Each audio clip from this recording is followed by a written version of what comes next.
secundarias de la piel. Está manchado.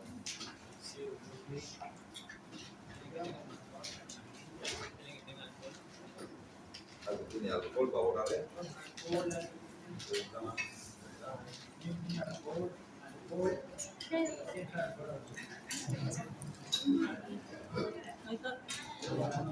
A ver si sale eso. ¿Tiene el papel?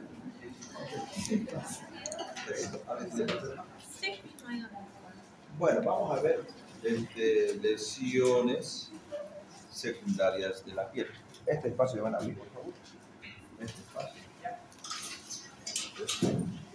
No, este hablando y este hablando.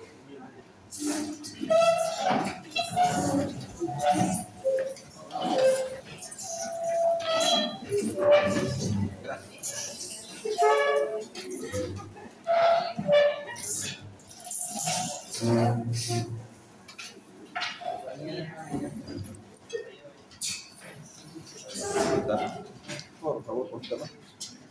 Gracias.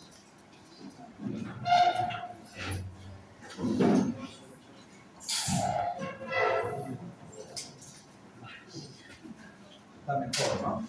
Sí, bueno. Muy bien. A ver, se limpia. ¿Más papel tienes?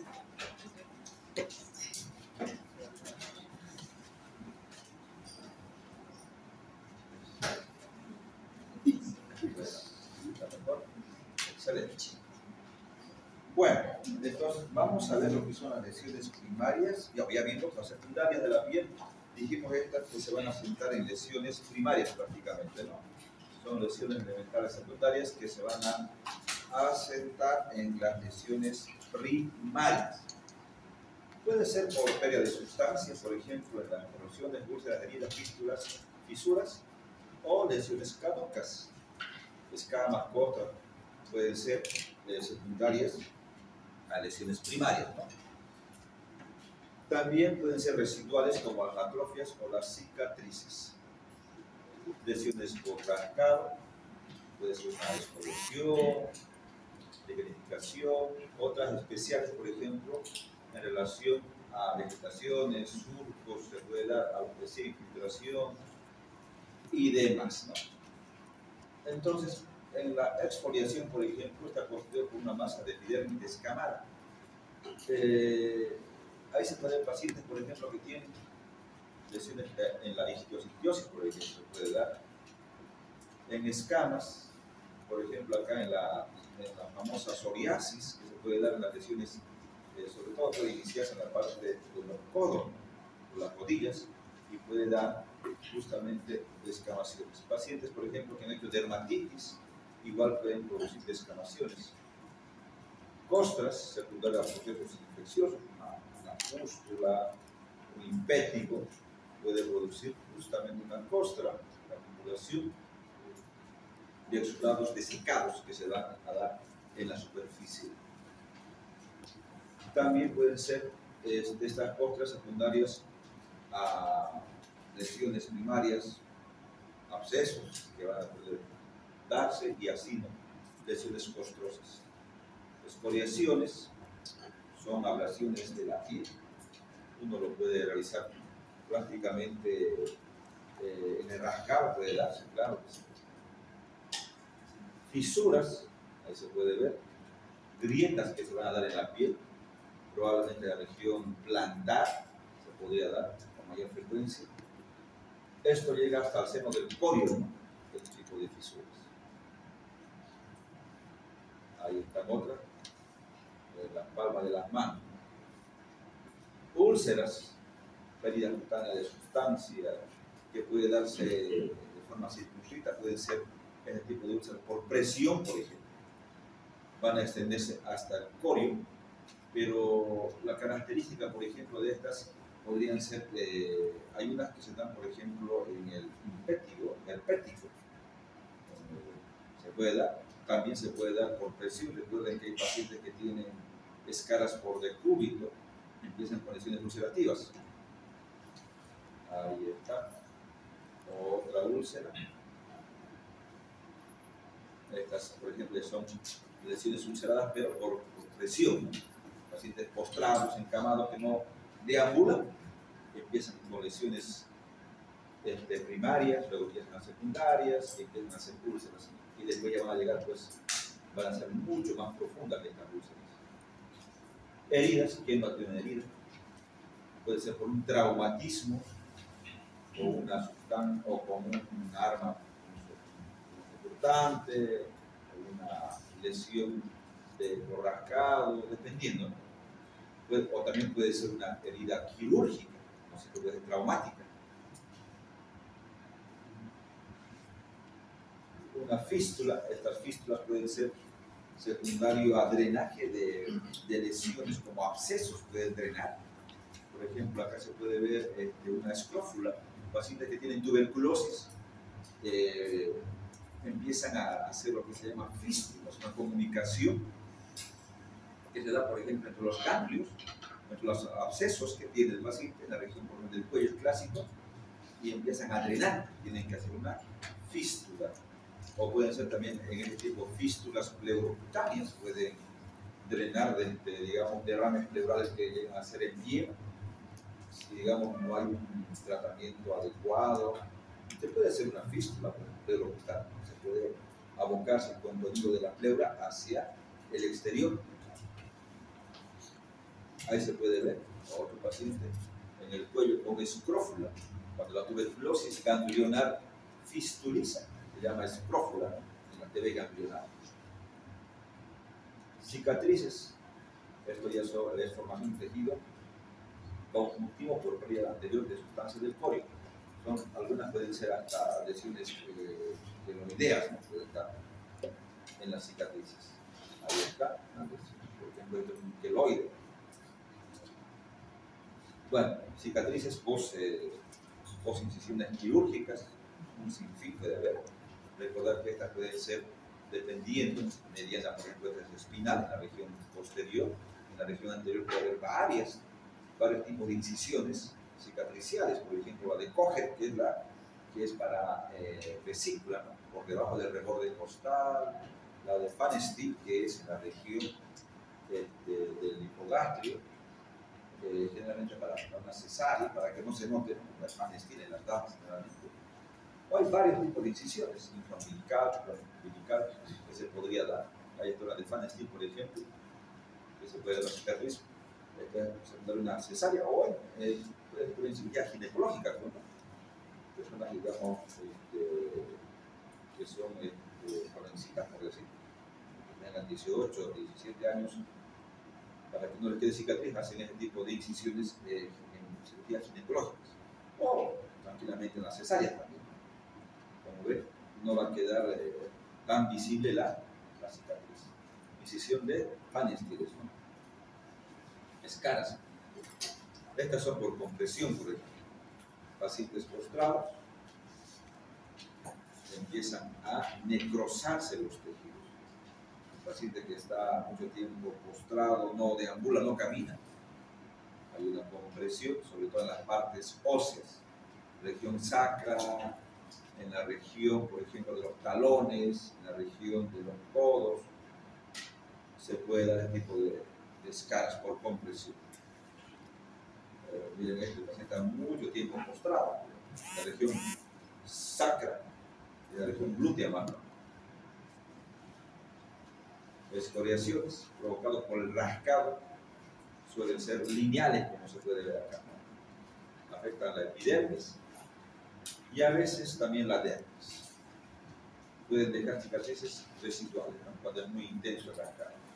También puede haber hemorragias en la astilla, lesiones de Haneway, generalmente se dan esto en la endocarditis bacteriana, ¿no? Lesiones en la astilla. Endocarditis bacteriana. Lesiones combinadas, erupciones, que se pueden dar también en las piernas combinadas. Síndrome de Stevens-Johnson, igual lesiones combinadas. Recordar que estas lesiones son secundarias a reacción a medicamentos, puede ser antituberculosos, antiangiolíticos, anticonvulsivantes. Cuando apenas inicia el fluido o lesiones térmicas, mejor es retirar el medicamento, no continuar, porque puede llegar a esto, que es algo muy grave. El Steven Johnson se caracteriza por compromiso de piel y de las mucosas. O sea, cavidad oral va a estar igual. Bastantes lesiones, prácticamente todo.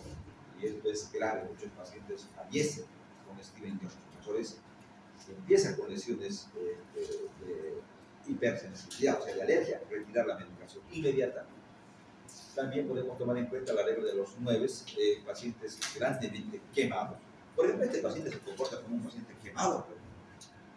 Los pacientes que hacen necrólisis epidémica tóxica con signo de Nikolsky positivo, recuerden que la piel se les va saliendo, entonces son como grandes quemados. Aquí igual podemos ver, esto es para los quemados, para cuantificar generalmente el grado de afectación, para ver cuánto de superficie se ha afectado. Y podemos ver la regla de los 9, que es muy interesante.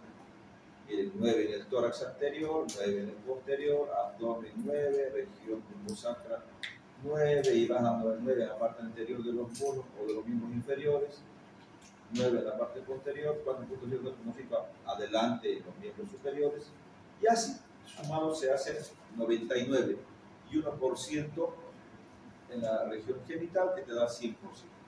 Si está afectado todo el tórax anterior, dirás que es una superficie corporal que está afectada con una quemadura, por ejemplo, el 9%, y también te va a ayudar a lo que es una reposición también de los líquidos. Recordar que tienes que hidratarlos bastante, recordar que estos pacientes pierden bastante albúmina cuando se queman. Para ver que hacen ampollas, ¿verdad? Y en esas ampollas pierden mucha albúmina. Hay que hidratarlos bastante. Más se hidrata a los pacientes que tienen, por ejemplo, quemaduras eléctricas. Recordar que también se comprometen los músculos en las quemaduras eléctricas. Entonces hay que hacer una mejor hidratación, mucho más líquido se da. Porque si no, ¿qué podría pasar? Imagínense que yo tengo una quemadura por electricidad y resulta que, bueno, no se nota muy bien la piel, no se nota quemado, pero por dentro, recordad que las quemaduras eléctricas son por dentro de la piel, y entonces pueden producir, como se afecta al músculo, se libera, ¿qué se libera de los músculos? La mioglobina, que puede dar lugar a la rhabdomiólisis. Esta rhabdomiólisis puede producir insuficiencia insuficiencia renal en este caso, más que insuficiencia renal. Esta queda es bastante líquido. Mucho cuidado de las quemaduras, sobre todo eléctricas, ¿no? Fanegas y pelos, en este caso, uñas y pelos, también se pueden afectar, sí se pueden afectar. Las uñas, miren ahí, como en estas uñas, pero puede haber afectación, por ejemplo, ya sea en el número, ya sea por la ausencia o por la existencia de un número supernumerario. Podemos tomar en cuenta anoniquia, cuando no tiene el paciente prácticamente uñas, falta la uña, hablamos de anoniquia. Puede ser de nacimiento, pues nacen así algunos, o puede ser por un trauma, accidente y no tiene más uñas. Puede tocar o parcial, depende. Polioniquia, ¿a qué se refiere? Más uñas de lo normal, congénito. La polioniquia generalmente puede ser de nacimiento, generalmente se da en este caso, congénito. No es que en todos los dedos, en uno solo puede ser. Micro, pequeño, niquia, habla de que puede haber una pequeña, igual puede ser de nacimiento, el paciente nace muchas veces así, o puede ser secundario, por ejemplo, a uso de fármacos como la piridoxina, clásico, durante el embarazo, alcohol o la warfarina. Mucho cuidado, ¿no? Cuidado con usar este tipo de sustancias bajo uso en el embarazo. Macro, ¿qué es macro? Grande, macroniquia. Entonces se puede dar uñas mucho más grandes de forma igual congénita. También puede ser que haya alteración, por ejemplo, la onicoatrofia, que estos pacientes empiezan a perder, se van atrofiando estas uñas, igual, de forma congénita o puede ser adquirida. Alteraciones del color, por ejemplo, pueden variar. Estas uñas, por ejemplo, pueden tener este tipo de placas blanquecinas. Leuco es blanco, leuco, níquel, uñas hiperpigmentadas, de color blanco, ¿no? Patologías como la psoriasis podrían llevar a esto, anemia.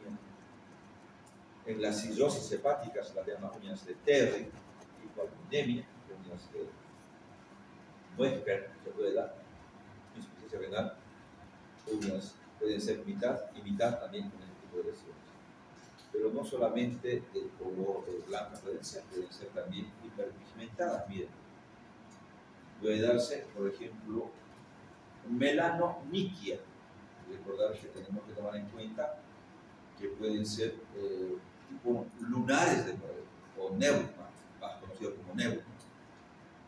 Algunas enfermedades, por ejemplo, intestinales, por ejemplo, de herpes se puede dar, traumatismos mínimos, hematomas, puede ser de origen igual congénito, pueden nacer, enfermedad de Addison, recordar que el Addison hiperpigmenta las mucosas y la piel, también pueden hiperpigmentarse en la enfermedad de Addison, insuficiencia suprarrenal. Cushing, lo contrario, incremento de lo que es el cortisol, sobre todo. En cambio, en Addison hay deficiencia de cortisol y hematomas, como se ven acá. Otra uña, ¿no? Con leuconiquio. También puede haber por alteración en la estructura superficial. Puede haber, miren, surcos longitudinales. En este caso se van deteriorando las uñas, en algunas cosas van hasta quebrándose. Onicorexis se van. Y algunas también tienen la manía de morderse también las uñas. Pero en este caso, miren, se van destruyendo, ¿no? Onicorexis. Se puede ver, o también puede ser por traumas. Surcos longitudinales paralelos que pueden hacer profundos partiendo de las uñas. En este caso, un surco y al final van partiéndose las uñas. Traumatismos, la psoriasis también podría dar, la alopecia areata, vitiligo, los hongos, onicomicosis. Recordar que muchas veces hay pacientes que son estresados. Recordar que la alopecia areata generalmente se da en personas que están con estrés, empiezan a caer el cabello, ¿no? Y empiezan a verse en la cabeza, por ejemplo, empieza a ver lugares donde no hay pelo, se le van cayendo así mechones. Van a ver alguna vez, a alguien le puede pasar, cuando está muy estresado, demasiado estresado, empiezan en mechones o al peinarse flaco y quedan lugares sin pelo, o sea, hacen una alopecia areata. ¿Por qué eso? Por el estrés. El estrés puede llevar a eso. ¿No le pasó a nadie? ¿A usted le pasó? Ah, ya. ¿Qué pasa con la alopecia areata con los surcos? ¿Cómo? ¿Qué tiene que ver la alopecia areata con los surcos? A alopecia areata. Se puede dar, o sea, recordar que hay personas que son estresadas, empiezan a destruirse las uñas, se estresan, todo eso. Onicomicosis son hongos. Vitiligo se puede dar en el vitiligo. O sea, recordar que estas patologías son el vitiligo es una patología autoinmune que también puede afectar a las uñas, lo mismo que la alopecia. Es más, como les digo, es una desencadena que puede haber una alteración tanto en las uñas como en la caída del cabello. Pero también, como uno está estresado, a veces empieza a hacer onicofagia. Empieza. ¿Entendido? ¿Se entendió? Entonces, esas enfermedades no son causas de los surcos longitudinales. ¿Cuáles? Todas estas causas, ahí están los surcos, no se puede ver. Ahí, no sé si ve bien. Ahí se puede ver. En algunas circunstancias. Pero esto va a llevar, como decía, a la onicorexis, o sea que estas uñas van a quebrarse. ¿Listo? Algunos, miren, hacen también onicofagia, pacientes con estrés sobre todo. Repito, el estrés tiene mucho que ver con esto. Igual puede llegar, estas personas pueden llegar a ser justamente onicorexis. Miren, uñas en dedal que se llama. En este caso van a ver un puntillado en estas uñas de forma puntiforme, miren, de expresiones puntiformes que se pueden dar con una alteración en la matriz, ¿no? Psoriasis es una causa. Otra es la alopecia areata. Recordar que estos pacientes, repito, la alopecia areata no solamente es con la caída del cabello. ¿Por qué se da? Por el estrés. Van a ver, doctor, se está cayendo el cabello y nos asusta, pero imagínense una dama que se le caiga todo el cabello y ven que está ahí bien pelado en algunos lugares y son parchados, a ver, pelado, y uno piensa, digamos, varias cosas. Sin embargo, eso es alopecia areata. Tratamiento que deje de estresarse. Van a ver, eso es lo recomendable. Van a ver pacientes, doctor, me está cayendo el cabello, ¿y qué pasó? Y hay que preguntar, ¿no? ¿Qué pasó? Que está en examen o algún problema psicológico, familiar, económico, algo tiene que haber, algún problema tiene que tener. Pero el tratamiento es que se desestrese, nada más, y va a mejorar. ¿Entendido? Claro, después, claro, puedes dar una crema, le das algo para que digas que le estás dando algún tratamiento, claro, se puede dar. Pero la clave es que deje de estar estresado. Modificaciones en la curvatura, uñas en cuchara, miren, se puede dar, es decir, la característica cuando son en cuchara, hablamos de coilonychia. Se dan cuenta, la mayoría, dependiendo a las características, puede ser ónico, onychia habla de uñas, si se dan cuenta, todo es en base a eso. Uñas cóncavas, cuyo eje mayor es transversal. Varias causas también de este problema, por ejemplo, de la acromegalia podría ser, también pacientes con trasplante renal, porfiria, patologías de la tiroides, son muchas las causas que pueden llevar a esto. O sea que ninguna es patognomónica, o sea, digamos, tiene esto y tiene enfermedad renal. Pueden ser muchas causas que van a llevar a esto, ¿no? Muchas causas, pero tienen su explicación.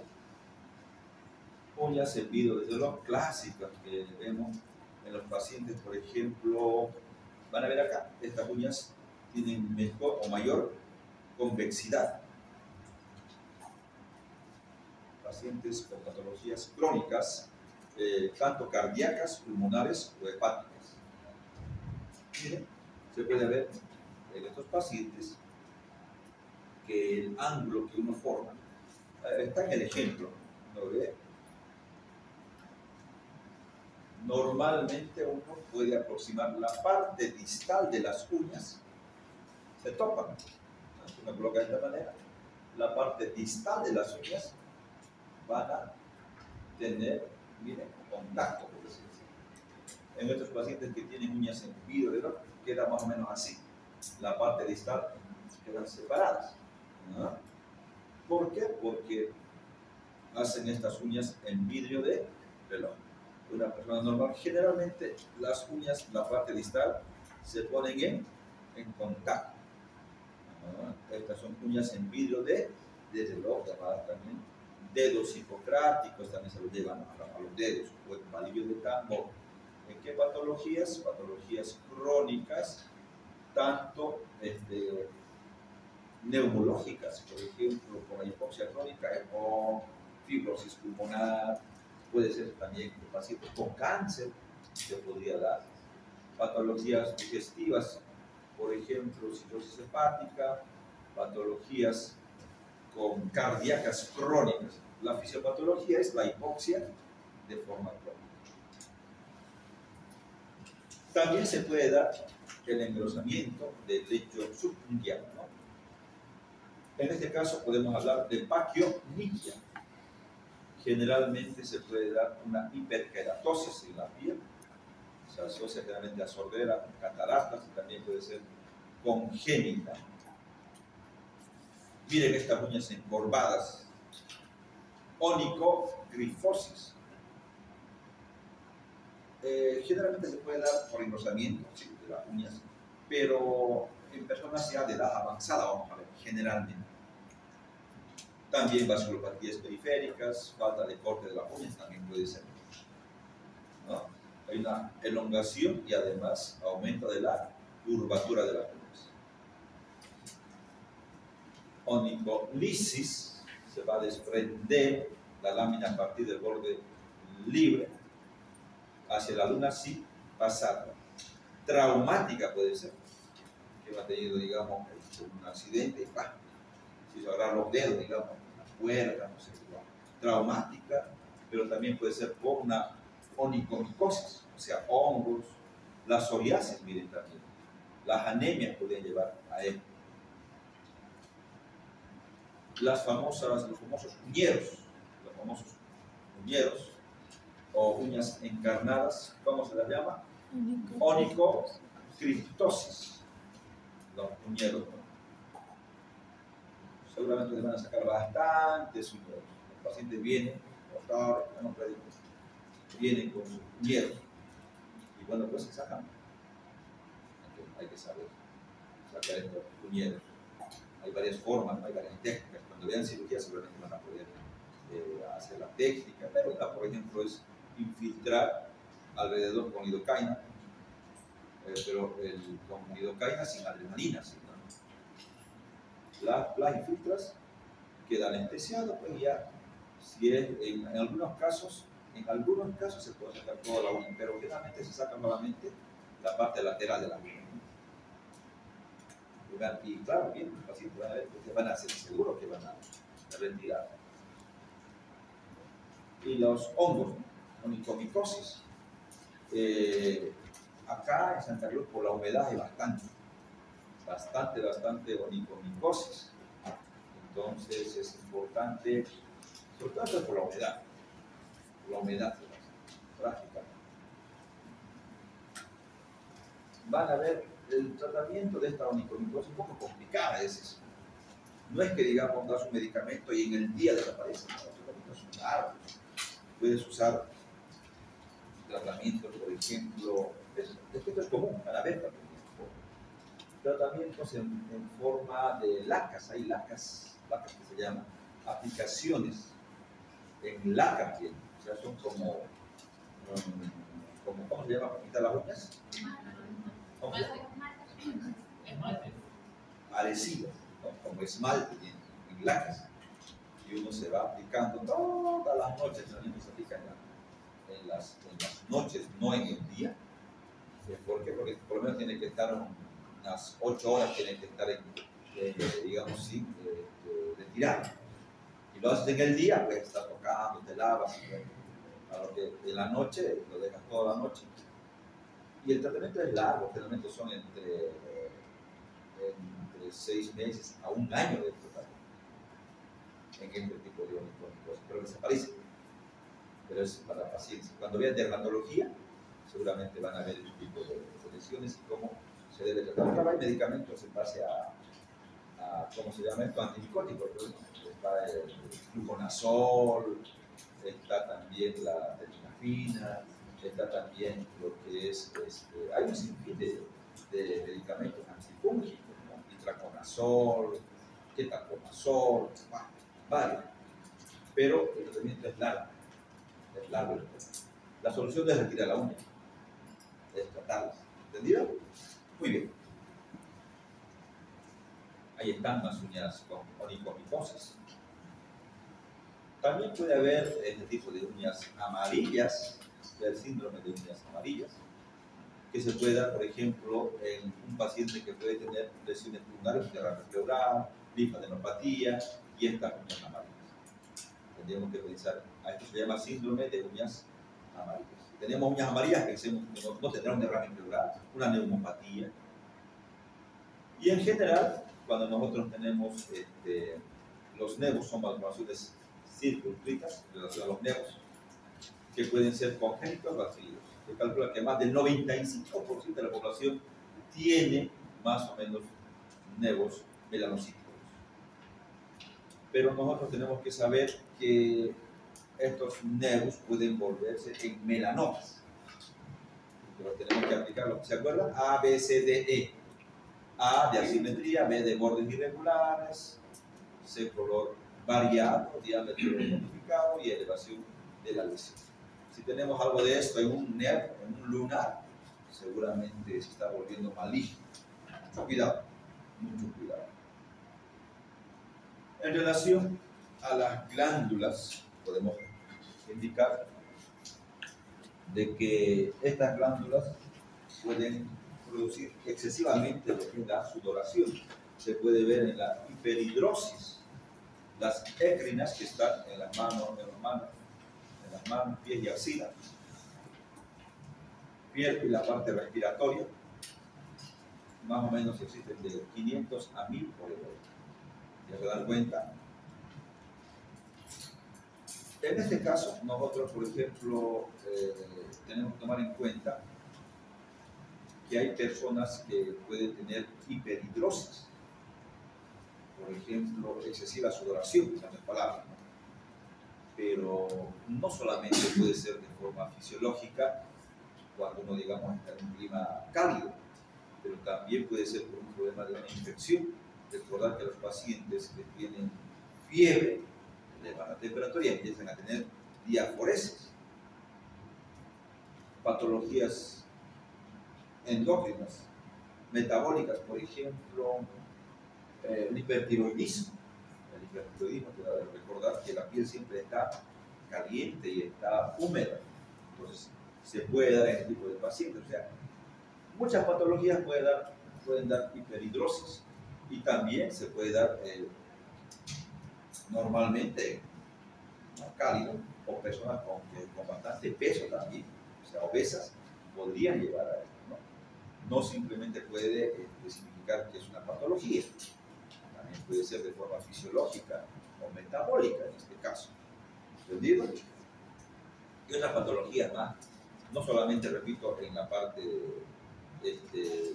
en las manos. Tú le das a un paciente, por ejemplo, hipertiroideo a la mano, húmeda, húmeda y caliente, mojada. Claro, y tiene una piel finísima, pero como está húmeda, bien fina la piel.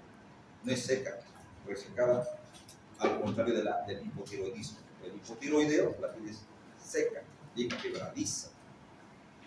Claro, diferente, ¿no? El hipotiroideo tiene una constitución más remachada, más tendencia a la obesidad. El hipertiroideo es delgado, muy delgado. Bronquidrosis se podría dar. ¿En qué se da? Generalmente puede variar lo que es el olor, en este caso, de la sudoración.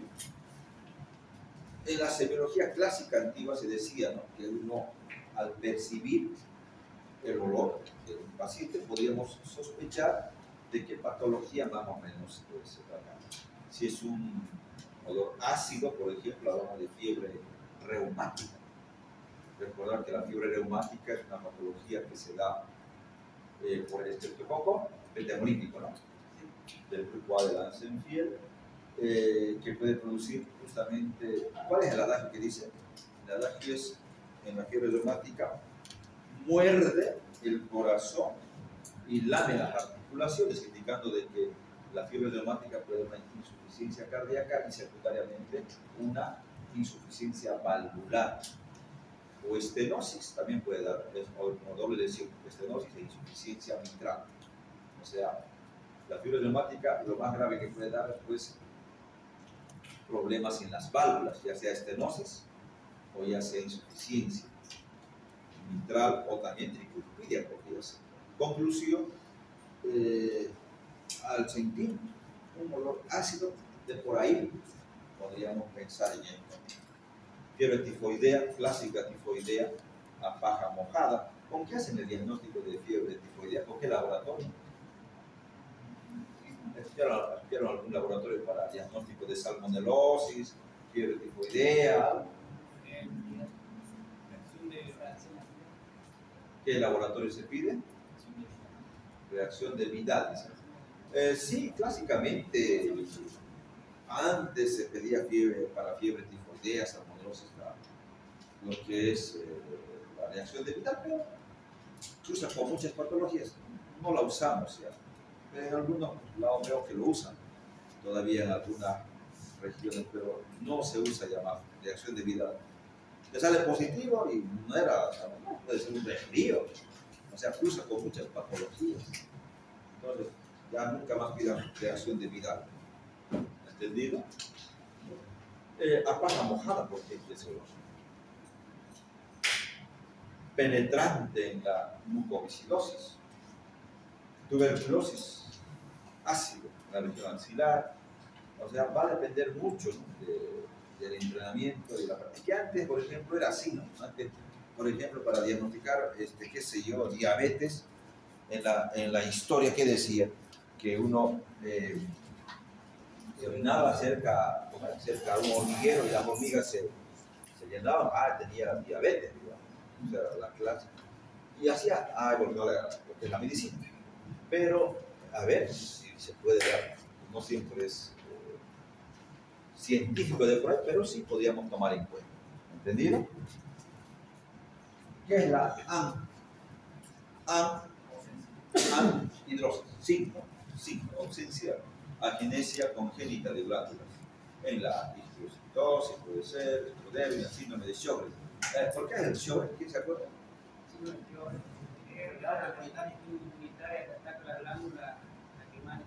Muy bien, recordar que el Sjögren va asociado a patologías sintomatológicas, por ejemplo, artritis reumatoidea, clásico con la artritis reumatoidea, ¿no? Se da por boca seca y ojo seco, o sea, serostomía y seroftalmia. Se da en esos pacientes con síndrome de Sjögren. Generalmente, repito, son patologías autoinmunes. El tratamiento va a ser dirigido a la patología. Si es artritis reumatoidea, le dará pues, hidroxicloroquina, methotrexate para la patología de base que tiene. Y algunos pacientes, como tienen ojo seco, tienen sensación de cuerpo extraño. Hay que usar lágrimas artificiales. Eso es lo que se trata. Bueno, veamos qué más tenemos por acá. Pero, hombre, ¿qué es esto?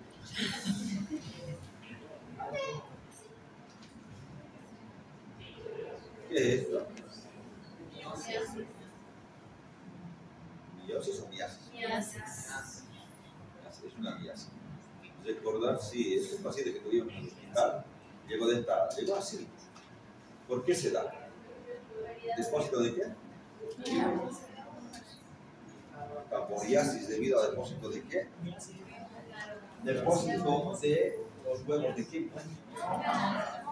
De la boca, ¿no? De las monjas. Y es complicado, es doloroso, retirarlo es muy doloroso.